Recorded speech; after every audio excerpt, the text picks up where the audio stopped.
그 청군 측 신문 중에 먼저 마치 비상계엄 선포 전에 있었던 국무회의가 국무회의도 아니었던 것처럼 마치 폄하를 하는 취지로 얘기를 하시는데, 이게 국무회의가 아니었다가 누군가 총리를 통해서 대통령한테 건의를 해서 비로소 국무회의가 열린 게 아니라 실제로는 증인 포함해서 국무총리, 국방장관, 법무장관, 외교장관, 통일장관 이분들을 먼저 집무실로 불렀던 거고, 나머지 분들은 보안 때문에 조금 늦게 순차적으로 불렀던 것으로 알고 있는데 맞습니까? 그런 얘기 들어보셨습니까? 그런 것은 잘 몰랐고요.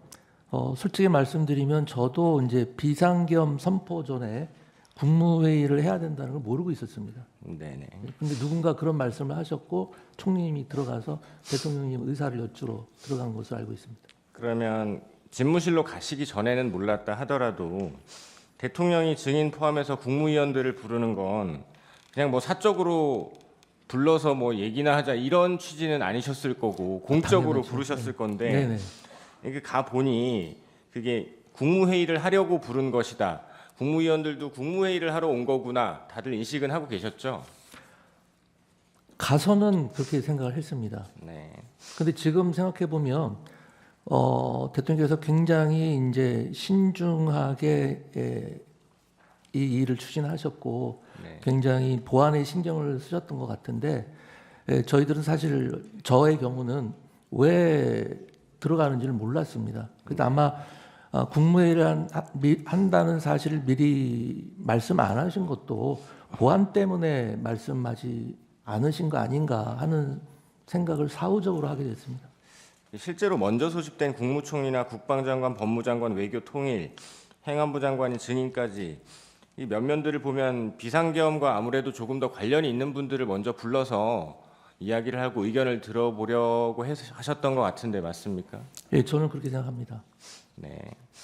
그 소방청장에게 전화해서 단전단수해라라고 행안부 장관인 증인이 전화해서 지시하면 실제로 할 수는 있습니까? 저는 그게 사실 의문입니다. 아까 그 맥락이라든지 무슨 의미인지 이해를 못하겠다고 한 게 도대체 단전단수가 이 소방청의 업무인지도 지금 여전히 저는 의문입니다. 예, 제가 알기로도 증인이 소방청장에게 단전단수를 지시할 권한도 없고 소방청장 역시 단전단수를 시행할 권한도 없는 것으로 알고 있습니다. 그래서 여쭌 건데, 행안부 장관이 소방청장한테 전화 한 통화해서 단전단수 가능합니까? 저는 그게 가능하지 않다고 생각하는 게, 보통 단전하면 한전이나 단수는 수도국이나 수도사업소 이런 길 상상하게 되지, 생뚱맞게 무슨 소방에서 단전단수를 한다는 게 너무도 이상했고요. 만약에 제가 그걸 전화를 했으면 소방청장한테 제일 먼저 단전단수를 소방에서 하는 일입니까? 라고 물어봤을 것 같아요. 네. 계엄군 출동 관련해서 아까 좀 오해의 소지가 있게 청구인 측에서 물어보셨는데, MBC는 계엄군이 간 적이 없습니다. 그리고 여론조사 꽂힐 경우 국방부 장관이 계엄군을 보낸다라고 해서 대통령이 보내지 말라라고 해서 가다가 돌아온 사실 알고 계십니까? 그런 디테일한 내용은 전혀 모르고 있습니다. 네.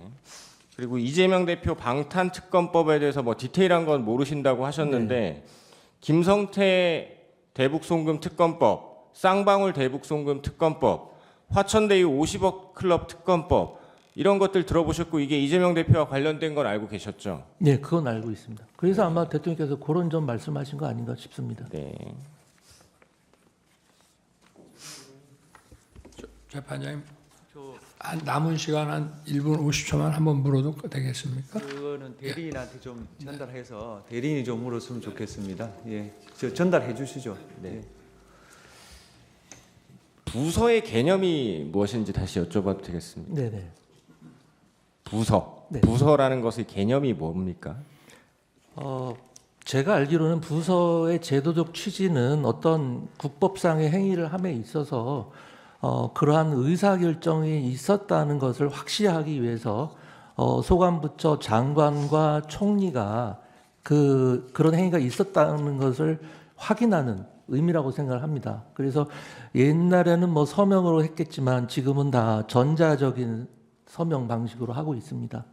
그리고 아까 말씀드린 바와 같이 부서의 시기, 그러니까 어떤 국법상의 행위 전에 해야 되는지 행위 후에 해도 되는지에 대해서는 명백한 규정이 제가 아는 한은 없는 것으로 알고 있습니다. 네.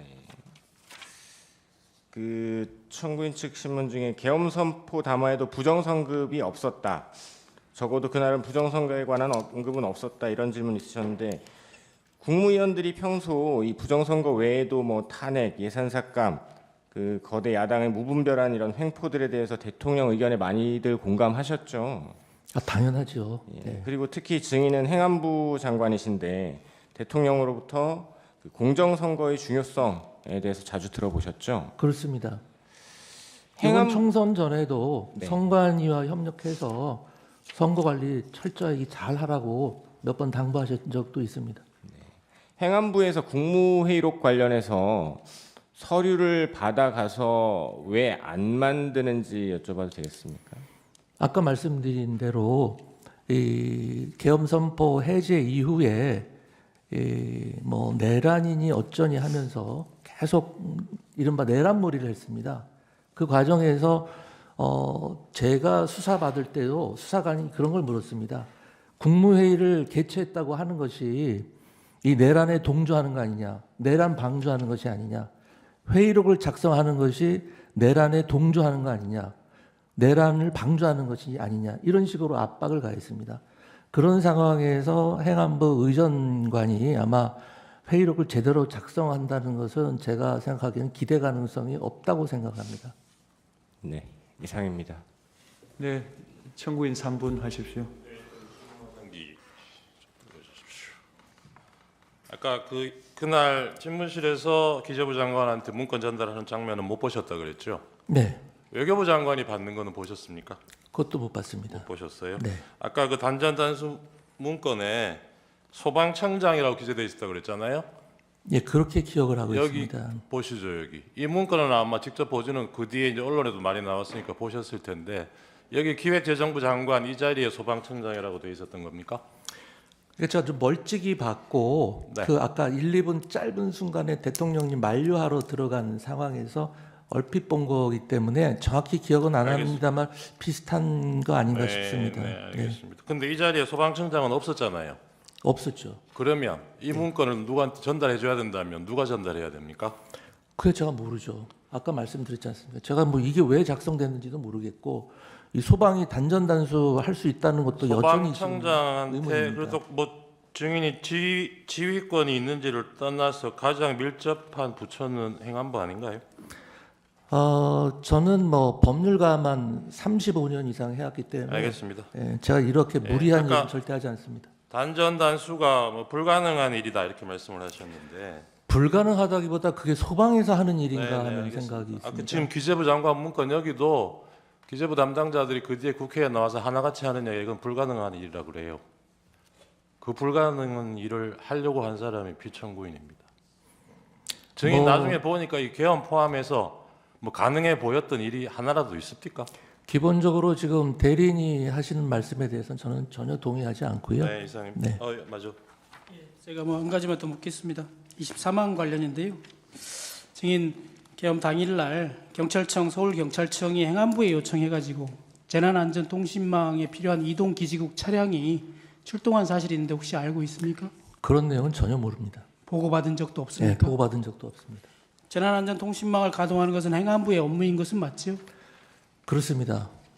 재난안전통신망이라는 것이 국가적 대위기 상황에서 소방, 경찰, 군, 지방자치단체의 소통 원활을 위해서 만든 시스템입니다. 통신이 차단되는 비상 상황에서 가동하는 통신망인 것이죠. 이 있습니다. 뭐 그건 잘 이 모르겠습니다. 부분은 소추 사유도 아니고 전혀 새로운 사실이고 이 사건과 전혀 개연성이 없습니다. 그 정도만 하시죠.